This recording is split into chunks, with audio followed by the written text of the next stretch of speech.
ದಲಿತರಿಗೆ ಇಲ್ಲಿ ಒಟ್ಟೆ ಅವಕಾಶ ಇಲ್ಲ. ದಲಿತರಿಗೆ ಒಂದು ದುಕಾನ ಕೊಡಂದ್ರೆ ಏನ್ ಹೇಳ್ತಾನೆ, ಸಾಬ್ರಿಗೆ ಮಾತಾಡಿ, ಅವ್ರಿಗೆ ಮಾತಾಡಿ, ಇವ್ರಿಗೆ ಮಾತಾಡಿ, ಇಲ್ಲಿ ಟೋಟಲ್ ಗುಡಿಯೊಳ ರಾಜಕೀಯ. ದಲಿತರು ಮಾಡ್ಕೊಂಡ್ರೆ ಅವ್ರು ಹೊಟ್ಟೆ ಕಿಚ್ಚು.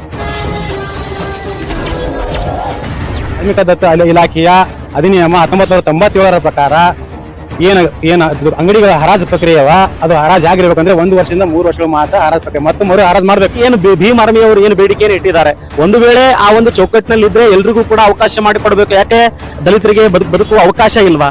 ಅವರಿಗೆ ವ್ಯಾಪಾರ ಮಾಡ್ತಿರ್ತಕ್ಕಂಥ ಅವಕಾಶವಿಲ್ವಾ? ಯಾಕೆ ದೇವಸ್ಥಾನದ ಆವರಣದಲ್ಲಿ ಇರತಕ್ಕಂತ ಏನ್ ವ್ಯವಸ್ಥೆ ಇದೆ ಸರ್ಕಾರದ್ದು, ಅದನ್ನ ಅವ್ರು ಪಡೆಯೋದಕ್ಕೆ ಅರ್ಹತೆ ಇಲ್ವಾ? ದೇವಸ್ಥಾನದ ಆವರಣದಲ್ಲಿ ಈ ಮೊದಲನೇ ಬಾರಿ ಅಲ್ಲ, ಹಲವು ಬಾರಿ ಇಲ್ಲಿರ್ತಕ್ಕಂಥ ಹಗರಣಗಳನ್ನ ನನ್ನ ಗಮನಕ್ಕೆ ಇದಾವೆ, ಅಥವಾ ಧಾರ್ಮಿಕ ದತ್ತಿ ಇಲಾಖೆಯ ಅಧಿಕಾರಿಗಳ ಗಮನಕ್ಕೂ ಕೂಡ ಇದಾವೆ. ಅದೇನೋ ಅಂತಾರಲ್ಲ, ಕುಡ್ಡು ಬೀಸ್ತಾನೆ ನಾಯಿ ನೆಕ್ತಾನೆ ಅನ್ನೋ, ನಾಯಿ ನೆಕ್ಕತ್ತೆ ಅನ್ನೋ ರೀತಿಯಲ್ಲಿ ಈ ಒಂದು ದೇವಸ್ಥಾನದಲ್ಲಿ ಆಗಾಗ ಹಗರಣಗಳು ನಡೀತಾನೆ ಇರ್ತಾರೆ. ಆದ್ರೆ ಸಂಬಂಧಪಟ್ಟಿರ್ತಕ್ಕಂಥ ಅಧಿಕಾರಿಗಳು ಮಾತ್ರ ಗಾಢ ನಿದ್ರೆಯಲ್ಲಿ ಇರ್ತಾರೆ. ಉಸ್ತುವಾರಿ ಸಚಿವರಾಗಿರ್ತಕ್ಕಂಥ ಪ್ರಿಯಾಂಕಾ ಖರ್ಗೆ ಅವರೇ ಇದೀರಿ, ನೀವು ನಿಮ್ಮ ಗಮನಕ್ಕೆ ಈ ಒಂದು ವಿಷಯ ಬಂದಾದ ಮೇಲೆ ಇಲ್ಲಿ ದಲಿತರಿಗೆ ಅವಕಾಶ ಮಾಡಿಕೊಡೋ ತಾಕತ್ತು ನಿಮಗಿದೆ. ನಾನು ಈ ಸಂದರ್ಭದಲ್ಲಿ ಕಲಬುರಗಿ ಜಿಲ್ಲೆಯ ಕಮಲಾಪುರ ತಾಲೂಕಿನ ರೇವಗಿ ರೇವಣಸಿದ್ದೇಶ್ವರ ದೇವಸ್ಥಾನದ ಆವರಣದಲ್ಲಿದ್ದೇನೆ. ಈ ದೇವಸ್ಥಾನ ಆಗಾಗ ಸದ್ದು ಮಾಡ್ತಾನೆ ಇರುತ್ತೆ. ಇಲ್ಲಿ ಆಗ್ತಿರ್ತಕ್ಕಂಥ ಅವ್ಯವಹಾರಗಳ ಕುರಿತು ಪತ್ರಿಕೆಯಲ್ಲಿ ವರದಿಗಳು ಆಗ್ತಾನೆ ಇರ್ತವೆ. ಆದ್ರೆ ಆ ಸಮಸ್ಯೆಗಳಿಗೆ ಇಲ್ಲಿಯವರೆಗೂ ಯಾವುದೇ ರೀತಿಯಾಗಿರ್ತಕ್ಕಂಥ ಮುಕ್ತಿ ಸಿಕ್ಕಿಲ್ಲ ಅನ್ನೋದು ವಿಚಿತ್ರ ಅಂತ ಹೇಳಬೇಕಾಗುತ್ತೆ. ಜೊತೆಗೆ ಈ ಸಂದರ್ಭದಲ್ಲಿ ನನ್ನೊಂದಿಗೆ ಭೀಮಾರ್ಮಿಯ ಸದಸ್ಯರಿದ್ದಾರೆ. ಅವರು ಕೆಲವೊಂದು ವಿಚಾರವಾಗಿ ಧ್ವನಿಯನ್ನ ಎತ್ತುವ ಕೆಲಸವನ್ನ ಮಾಡಿದ್ದಾರೆ. ಏನು ಅಂತ ಕೇಳೋಣ. ಏನ್ ಸಮಸ್ಯೆ ಇದೆ ಸರ್ ಇಲ್ಲಿ? ಸರ್, ಮೊದಲನೇದಾಗಿ ನಾವು ಸುಮಾರು 1-2 ವರ್ಷದಿಂದ ಲೆಟರ್ ಕೊಡ್ತಾ ಇದ್ದೇವೆ. ಏನಪ್ಪಾ ಅಂದ್ರೆ ಕೆಳಗಡೆ ಒಂದು ಇದು ಅಂಗಡಿಗಳಿದಾವೆ. ಎಷ್ಟು ಅಂಗಡಿಗಳಿದಾವೆ ಸರ್ ಅಲ್ಲಿ? ಅಂಗಡಿಗಳು ಒಂದು 30 ಇದೆ ಸರ್. 20 40. ಅದರಲ್ಲಿ ಹೆಂಗಿದೆ ಸರ್, ಅದು ಪ್ರತಿ ವರ್ಷ ಹರಾಜಾಗಬೇಕು. ಅಂದ್ರೆ 2017 ಮತ್ತು 2016 ಅದು ಇದಾಗಿದೆ ಸರ್. ಆದ ತಕ್ಷಣ ಅದೇನ್ ಮಾಡಿದ್ದಾರೆ, ಕೆಲವೊಬ್ರು ಹರಾಜುಗಳನ್ನು ತಗೊಂಡ್ಬಿಟ್ಟಿದ್ದಾರೆ. ತಗೊಂಡು ಇನ್ನವರೆಗೂ ಪರ್ಮನೆಂಟ್ ಆಗಿ ಅವರೇ ಇಟ್ಕೊಂಡಿದ್ದಾರೆ ಸರ್. ಈಗ ನಾವೇನಂತೇವಿ, ಸೆಕ್ರೆಟರಿ ಅವ್ರಿಗೆ ಬಂದ್ ಕೇಸು ಸುಮಾರು ಸರಿ ಲೆಟರ್ ಕೊಟ್ಟಿದ್ದೇವೆ. ಏನಪ್ಪಾ ಅಂತಂದ್ರ, ಈಗ ಸರ್ ಪ್ರತಿ ವರ್ಷ ಅವರೇ ಈ ತರ ಮಾಡ್ಕೊಂಡು ಹೊಂಟ್ರೆ ಹೆಂಗೆ, ಬೇರೆಯವ್ರಿಗೂ ಅವಕಾಶ ಕೊಡಿ. ಅದಕ್ಕಾಗಿ ನಾವು ಬಂದ್ ಕೇಸಿನ ಲೆಟರ್ನು ಕೊಟ್ಟಿದ್ದೇವೆ. ಕೊಟ್ಟ ಕೇಸಿಂದು ಹರಾಜ್ ಮಾಡ್ರಿ ಸರ್ ಹಂಗ ಅಂತ ಹೇಳಿ ಕೇಸಿಂದು ಹರಾಜ್ ಲೆಟರ್ ಕೊಟ್ಟಿ ಸರ್. 24/7/2026 ಕೊಟ್ಟ ಬೆಳಕಿಂದ ಅವ್ರಿಗೆ ನಾವು ಕೇಳಿದೇವಿ. ಮತ್ ಸರ್ ಹರಾಜ್ ಅಂತ ಹೇಳಿ ಕೇಸಿಂದ ನಿಮ್ಗೆ ಲೆಟರ್ ಕೊಟ್ಟಿದ್ದೇವೆ, ಮತ್ತ ನೀವು AC ಅವ್ರಿಗೆ ಗಮನಕ್ಕೆ ಒಯ್ದಿರಿಲ್ಲ ಅಂತ ಕೇಳಿದೇವಿ. ಕೇಳಿದಾಗಂತ ಅವ್ರು ಇನ್ನ ನಮ್ಗೆ ಯಾವುದೇ ರೀತಿಯಲ್ಲಿ ಸ್ಪಂದಿಸಿಲ್ಲ ಅಂತ ಹೇಳಿದ್ರು. ಮತ್ತೆ ನೀವು ನಮ್ಗೆ ರೈಟಿಂಗ್ ದಾಗ ರಿಟರ್ನ್ ಏನ ಅರ್ಜಿ ಕೊಡಿ ಅಂತ ಕೇಳ್ತಾ ಇದ್ರು, ಇನ್ನ ಕೊಡ್ತಾ ಇಲ್ಲ ಸರ್. ಅವ್ರು ನಮ್ಗೆ ಸುಮಾರು ಸರಿ ಕೇಳಿದೇವಿ. ಈಗ ಕೊಟ್ಟು 21 ದಿನ ಆಯ್ತು ಸರ್. ಅವ್ರು ರಿಟರ್ನ್ ನಮ್ಗೆ ಕೊಡ್ಬೇಕು, ಕೊಡ್ತಾ ಇಲ್ಲ. ಮತ್ತೆ ಅಲ್ಲಿ ಕೆಳಗಡೆ ಇರತಕ್ಕಂತ ಕೆಲವೊಂದು ಅಂಗಡಿಗಳು ಖಾಲಿನೂ ಇದೀವಿ ಸರ್. ಇದನ್ನು ಕೂಡ ಈಗ ಬೇರೆದವರು ಯೂಸ್ ಮಾಡ್ತಾ ಇದಾರೆ. ಸರ್ ಈ ತರ ಎಲ್ಲ ಮಾಡ್ತಾ ಇದ್ದಾರೆ, ಸರಿಯಲ್ಲ ನೋಡಿ ಅಂತಂದ್ರು ಕೂಡ ಅವ್ರು ಯಾವುದೇ ರೀತಿಯಲ್ಲಿ ಸ್ಪಂದಿಸ್ತಾ ಇಲ್ಲ ಸರ್. ನಾವು ಕೊಟ್ಟಿರ್ತಕ್ಕಂಥ ಒಂದ್ ಸಂಘಟನೆ ಕಡೆಯಿಂದ ಲೆಟರ್ ಕೊಟ್ಟಿದ್ದೇವಿ. ಬೇರೆಯವರು ರಾಜಕೀಯ ಒತ್ತಡದಿಂದ ಈ ತರ ಎಲ್ಲ ಆಗ್ತಾ ಇದೆ ಹಾಗೆ ಹೀಗೆ ಅಂತ ಹೇಳ್ತಾ ಇದಾರೆ. ಮತ್ತಿದು ಇಲ್ಲಿ ಜಾತ್ರೆ ಸಲುವಾಗಿ ಕೆಲವೊಂದು ಸಭೆಗಳು ನಡೆದಿವಿ ಸರ್. ಶಾಂತಿ ಸಭೆ ಅವು ಇವೆಲ್ಲ ಪೂರ್ವಭಾವಿ ಸಭೆ ಅವು ನಡೆದಾಗ್ನು ಕೂಡ AC ಅವ್ರು ಬಂದಾಗ್ನು ಕೂಡ ನಾವು ಇಲ್ಲಿ ಕೆಲವಿರ್ತಕ್ಕಂಥ ಸಮಸ್ಯೆಗಳು ಹೇಳಿದ್ದೇವೆ. ಹೇಳಿದ್ರು ಕೂಡ AC ಅವ್ರನ್ನು ನೋಡೋಣ ಮಾಡೋಣ ಅಂತಂದ್ರು. ಅಂದ್ ಬೆಳಕಿಂದ ಈಗ ನಾವು AC ಅವರಿಗೂ ಮತ್ತು ಜಿಲ್ಲಾಧಿಕಾರಿಗಳಿಗೂ ಲೆಟರ್ ಇದು ಮಾಡಂತ ಹೇಳಿದೇವಿ, ಕಾರ್ಯದರ್ಶಿ ಅವರಿಗೆ ಹ್ಞೂ ಅಂತ ಹೇಳಿದಾರೆ. ಆದ್ರೆ ಇಲ್ಲಿವರೆಗೂ ಇನ್ನ ಯಾವುದೇ ರೀತಿ ನಮಗೆ ಪ್ರತಿ ಉತ್ತರ ಕೊಟ್ಟಿಲ್ಲ ಸರ್. ಸರ್, ನಮ್ಮ ಶ್ರೀ ಕ್ಷೇತ್ರ ರೇವಗಿ ರೇವಣಸಿದ್ದೇಶ್ವರ ದೇವಸ್ಥಾನ ಗುಡಿ ಹತ್ರ ಸುಮಾರು 30ರಿಂದ 40 ಕಾಂಪ್ಲೆಕ್ಸ್ ಇವೆ ಹಾಗೂ ಶಟರ್ಗಳಿವೆ. ಸುಮಾರು 18 ವರ್ಷಗಳಾಯ್ತು ನಾವು ನೋಡಿ. ಇವಾಗ ಮತ್ತೊಬ್ರಿಗೆ ನಾವೇನು ಅರ್ಜಿ ಕೊಟ್ಟಿದ್ದೇವೆ ಸೆಕ್ರೆಟರಿ ಸಾಹೇಬ್ರಿಗೆ.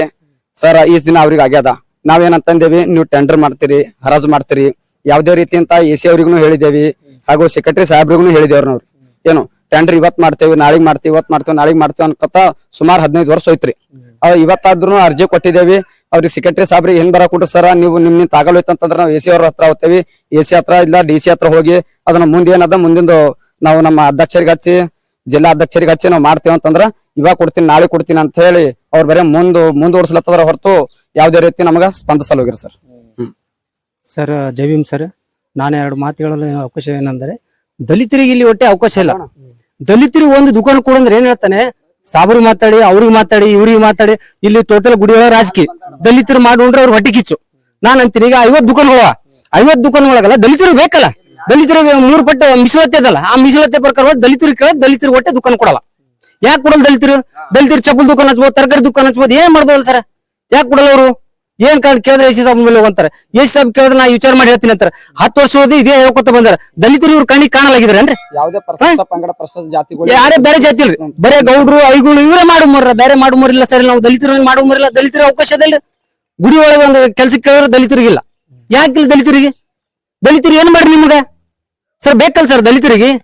ಏನ್ ನಾನು ದುನಿಯಾ ಸಲ ಹೇಳಿನಿ ಸರ್. ಸರ್ ನಮ್ಗೊಂದ್ 2 ದುಕಾನ್ ಕೊಡ್ರಿ ದಲಿತರಿಗೆ. ನನಗ್ ಬೇಡ, ನನ್ನ ವ್ಯಕ್ತಿಗೆ ಬೇಡ. ಹರಾಜ್ ಮಾಡಿದ್ರೆ ದಲಿತರಿಗೆ ಒಂದು ದುಕಾನ್ ಕೊಡ್ರಿ, ದಲಿತರು ಮಾಡಿ ಉಂಟ. ಗೋರ್ ಗರೀಬ್ ಇರ್ರಿ. ಈಗ ಇದ್ದು 10 ವರ್ಷ ಹಿಡಿದು ಹೆಂಗದ್ರಿ, ಮುತ್ತಾತ ಹಿಡಿದು ಅವ್ರು ದುಕಾನ್ ಮಾಡ್ಕೊತ ಬಂದಾರ್ರಿ.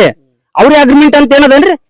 ಗುಡಿಗೆ 4 ದುಡ್ಡು ಬರ್ತದ ಬರಲ್ಲ ಸರ್? ಟೆಂಡರ್ ಮಾಡಿದ್ರೆ 4 ದುಡ್ಡು ಒಳ್ಳೆ ಬರ್ತದ. ನಮ್ಮಂತ ಆಸಕ್ತಿ ಉಳ್ಳವರು, ಬೇರೆ ನಮ್ಮಂತ ಅಣ್ಣವರು ಅಕ್ಕ ತಂಗಿದ್ರು ಯಾರು ತಗೊಂಡು ಏನಾರ ದಂಧ ಹಚ್ತಾರೆ. ಚಪ್ಪಲ್ ದುಕಾನಲ್ಲಿ, ಬಳಿ ದುಕಾನಲ್ಲಿ ಏನ್ ಇಲ್ಲ, ಇದ್ದೋರೇ ಇರ್ಬೇಕು. ಯಾಕೆ ಇದು ಸಿಸ್ಟಮ್ ಸರ್? ಇಲ್ಲಿ ಕೆಳಗಡೆ ಇರತಕ್ಕಂತ ಅಂಗಡಿಗಳದಾಗ ಯಾರಾದ್ರೂ ದಲಿತರಿಗೆ ಅವಕಾಶ ಸರ್, ಮಾಡಿಕೊಟ್ಟಿದ್ರೆ ಇಲ್ಲ ಸರ್, ಒಬ್ಬರಿಗಾದ್ರೂ ಕೊಟ್ಟರೆ ಒಬ್ರಿಗಿಲ್ಲ ಸರ್. ದಲಿತರ ಅವಕಾಶನೇ ಇಲ್ಲ. ಯಾಕಿಲ್ಲ ದಲಿತರಿಗೆ? ಕೆಳಮಟ್ಟಕ್ಕೆ ಯಾಕೆ ನೋಡ್ಕೊತೀರಿ ನೀವು? ನೋಡ್ಕೊಳಕ್ ಯಾರು ಹೇಳ್ರಿ? ಬಾಬಾ ಸಾಹೇಬ್ ಸಂವಿಧಾನದಾಗ ಏನ್ ಮಾಡಿದಾನ? ಸರಿ ಸಮಾನತೆ ಅಂತ ಮಾಡ್ಯಾನ. ದಲಿತರಿಗೆ ಇಷ್ಟಂತ ಮೀಸಲಾತಿ ಮಾಡ್ಯಾನ. ಯಾಕೆ ಕೊಡಲಾಗಿರಿ ನೀವು? ಯಾರಪ್ಪನ ಆಸ್ತಿ ಗೌರ್ಮೆಂಟ್ ಅದ, ನೀವು ಕೊಡ್ಬೇಡ್ದು ನಮಗ. ಹಾ ಏನ್ ನಿಮ್ಮಲ್ಲಿ ಏನಿದೆ? ದಲಿತರ ಅಂದ್ರೆ ಮುಳ್ಳು ಕಾಣತ್ತಿದೆ, ಏನ್ ಕಾಣತ್ತಿದೆ ಸರ್? ನಾನು ಕೇಳ್ಕೊಳ್ಳೋದು ಸರ್, ಎಸಿ ಸಾಹೇಬರಿಗೆ, ಮುದ್ರಾ ಇಲಾಖೆದವ್ರಿಗೆ, ಪ್ರತಿಯೊಂದು ರಾಜಕೀಯದವ್ರಿಗೆ, ಪ್ರತಿಯೊಂದವ್ರಿಗೆ ಹೇಳ್ತೀನಿ. ನಾ ಹೆಸರು ನಮ್ಮಲ್ಲ ಸರ್. ಆದ್ರೆ ದಲಿತರಿಗೆ ಇಲ್ಲಿ ಕೊಡ್ರಿ ಅವಕಾಶ ಮಾಡ್ಬೇಕು. ಇನ್ನೊಂದು ಕೆಲವು ದಿನಗಳಲ್ಲಿ ಮಾಡಿಲ್ಲ ಅಂದ್ರೆ ನಾನು ಸತ್ಯಾಗ್ರಹವನ್ನು ಕೂರ್ತೀನಿ ಇಲ್ಲಿ. ನಮಸ್ಕಾರ. ಇದು ಕಲಬುರಗಿ ಜಿಲ್ಲೆಯ ಕಮಲಾಪುರ ತಾಲೂಕಿನ ರೇವಗಿಗುಡ್ಡದಲ್ಲಿ ಬರುವಂತಹ ಶ್ರೀ ರೇವಣಸಿದ್ದೇಶ್ವರ ದೇವಸ್ಥಾನದಲ್ಲಿ ಸರಿಸುಮಾರು ಅದು 2015 ಮತ್ತು 16ನೇ ಸಾಲಿನಲ್ಲಿದ್ದಂತಹ ಸಹಾಯಕ ಆಯುಕ್ತರು ಇಲ್ಲಿ 49 ಏನಂತರ ಅಂಗಡಿಗಳಿವೆ. 49 ಅಂಗಡಿಗಳು ಮತ್ತು 10 ಏನಂತರ ಕಾಂಪ್ಲೆಕ್ಸ್ಗಳಿವೆ. ಸುಮಾರು 15-16ರಲ್ಲಿ ಹರಾಜು ಪ್ರಕ್ರಿಯೆ ಮಾಡಿ ಸರಿಸುಮಾರು 10 ರಿಂದ 12 ವರ್ಷಗಳಾಯ್ತು. ಆದರೂ ಕೂಡ ಇಲ್ಲಿಯವರೆಗೆ ಮರು ಹರಾಜು ಮಾಡ್ತಾ ಇಲ್ಲ ಹಾಗೂ ಮತ್ತೊಬ್ಬರಿಗೆ ಅವಕಾಶ ಕೊಡ್ತಾ ಇಲ್ಲ. ಇದರ ಬಗ್ಗೆ ನಮ್ಮ ಭೀಮಾರ್ಮಿಯ ತಾಲೂಕು ಅಧ್ಯಕ್ಷರಂತಹ ಸಂದೀಪ್ ದೊಡಮನಿ ಅವರು ಇದ್ರ ಬಗ್ಗೆ ಕಳೆದ ತಿಂಗಳ 24ನೇ ತಾರೀಕು ಅವರು ಮನವಿ ಕೂಡ ಸಲ್ಲಿಸಿದರು ಮಾನ್ಯ ಕಾರ್ಯದರ್ಶಿಗೆ. ಅವರ ಮುಖಾಂತರ ಮಾನ್ಯ ಸಹಾಯಕ ಆಯುಕ್ತರಿಗೂ ಮತ್ತು ಜಿಲ್ಲಾಧಿಕಾರಿಗಳಿಗೂ ಅವ್ರ ಮುಖಾಂತರ ಲೆಟರ್ ಕಳಿಸಿದ್ದೀವಿ. ಆದ್ರೆ ಇವತ್ತಿಗೆ ಸರಿಸುಮಾರು 21 ದಿನಗಳಾದರೂ ಕೂಡ ಇಲ್ಲಿನ ಅಧಿಕಾರಿಗಳಾಗಲಿ ಸಹಾಯಕ ಆಯುಕ್ತರಾಗಲಿ ಇದಕ್ಕೆ ಹಿಂಬರ ಕೊಡ್ತಾ ಇಲ್ಲ. ಈಗ ಇದರ ಬಗ್ಗೆ ನಾವು ಸಂಬಂಧಪಟ್ಟ ಕಾರ್ಯದರ್ಶಿಗೆ ಫೋನ್ ಮಾಡಿದಾಗ ನೋಡ್ತೀವಿ ಕೊಡ್ತೀವಿ ಅಂತ ಕೇವಲ ಉಡಾಫಿ ಉತ್ತರ ಕೊಡ್ತಾ ಇದ್ದಾರೆ.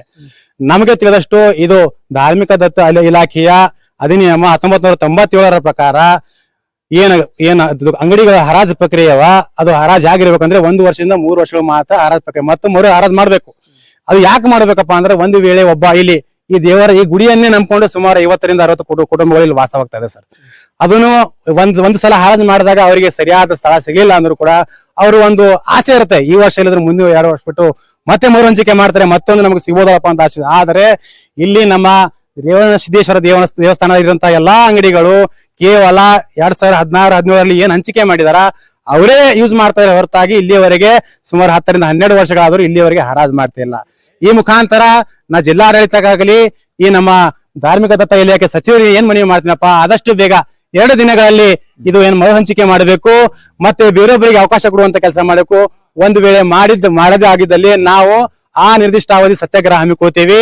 ನಮ್ಮ ಏನ್ ಅನಿಸಿಕೆಗಳವ, ನಮ್ಗೆ ಏನು ಬೇಡಿಕೆ ನಮ್ಮ ಸ್ವಯಂ ಪ್ರೇರಿತ ನಮಗೂ ಕೇಳ್ತಾ ಇಲ್ಲ, ಇಲ್ಲಿಂತ ಸಾರ್ವಜನಿಕ ಹಿತದೃಷ್ಟಿಯಿಂದ ಕೇಳ್ತಾ ಇರೋದು. ಸಾಕಷ್ಟು ಜನ ಇದೆ ಸರ್. 49 ಸೆಟರ್ಗಳಿವೆ, ಕೇವಲ 15 ರಿಂದ 20 ಸೆಟರ್ ಮಾತ್ರ ಓಪನ್ ಇರುತ್ತೆ.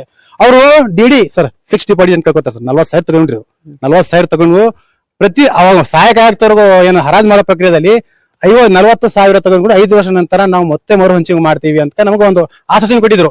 ಆದರೆ 5 ವರ್ಷ ಕಳೆದು 15 ವರ್ಷ ಆಗ್ತಾ ಇದೆ, ಆದರೂ ಇಲ್ಲಿಯವರೆಗೆ ಯಾವುದೇ ಮರು ಹಂಚಿಕೆ ಮಾಡಿಲ್ಲ. ಮೊದಲು ಯಾರಿಗೆ ನೇಮಕ ಇದೆ ಅವರೇ ಪುರಾತನ ಕಾಲದ ಯಾವ ತರ ಮಾಡ್ತಿದಾರೆ ತಮ್ಮದೇ ತಾವೇ ಮಾಡಂಗ್ ಮಾಡ್ತಾರೆ. ಅದಕ್ಕೆ ಆದಷ್ಟು ಬೇಗ ಇದನ್ನು ಕಡಿವಾಣ ಹಾಕ್ಬೇಕು. ಆದಷ್ಟು ಬೇಗ ನಿಮ್ಗೆ ನಾವು ನಮ್ಮ ಪ್ರಕಾರ ಹೇಳ್ತಾ ಇಲ್ಲ, ನಿಮ್ಮ ಧಾರ್ಮಿಕ ದತ್ತ ಇಲಾಖೆಯಲ್ಲಿ ಏನ್ ನಿಯಮ ಇದೆ ಆ ನಿಯಮ ಪ್ರಕಾರ 1 ರಿಂದ 3 ವರ್ಷದೊಳಗೆ ಮತ್ತೆ ಮರು ಹರಾಜು ಮಾಡ್ಬೇಕಿತ್ತು, ಆದರೆ ಮಾಡಿಲ್ಲ. ಈಗಾಗಲೇ ಇದರ ವಿರುದ್ಧ ನಾವು ಧ್ವನಿ ಎತ್ತಿದೀವಿ. 2-3 ದಿನಗಳಲ್ಲಿ ಇದನ್ನು ಹರಾಜು ಮಾಡ್ಬೇಕು. ಒಂದು ವೇಳೆ ಮಾಡಿಲ್ಲ ಅಂದ್ರೆ ನಾವೆಲ್ಲ ಭೀಮಾರ್ಮಿ ಸಂಘಟನೆ ವತಿಯಿಂದ ಆ ನಿರ್ದಿಷ್ಟ ಸತ್ಯಾಗ್ರಹ ಕೊಡ್ತೀವಿ. ನಮ್ಮ ಬೇಡಿಕೆ ಇಡೋವಾಗ ಹೇಳ ಅಂತ ಹೇಳ್ತಾರೆ. ನಮಸ್ಕಾರ. ವೀಕ್ಷಕರೇ, ನೋಡಿದ್ರಲ್ಲ, ಇವರು ಮಾಡಿರ್ತಕ್ಕಂತ ಆರೋಪಗಳು ಒಂದ್ ವೇಳೆ ಸತ್ಯವಾಗಿದ್ರೆ, ಯಾಕೆ ಅಂತ ಕೇಳಿದ್ರೆ ಧಾರ್ಮಿಕ ದತ್ತಿ ಇಲಾಖೆ ಸರ್ಕಾರದ ಅಧೀನದೊಳಗೆ ಬರುತ್ತೆ.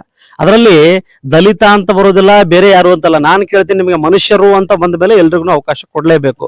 ಇಲ್ಲಿ ಸುಮಾರು 40 ರಿಂದ 50 ಅಂಗಡಿಗಳು ಅಂತ ಹೇಳ್ತಾರೆ.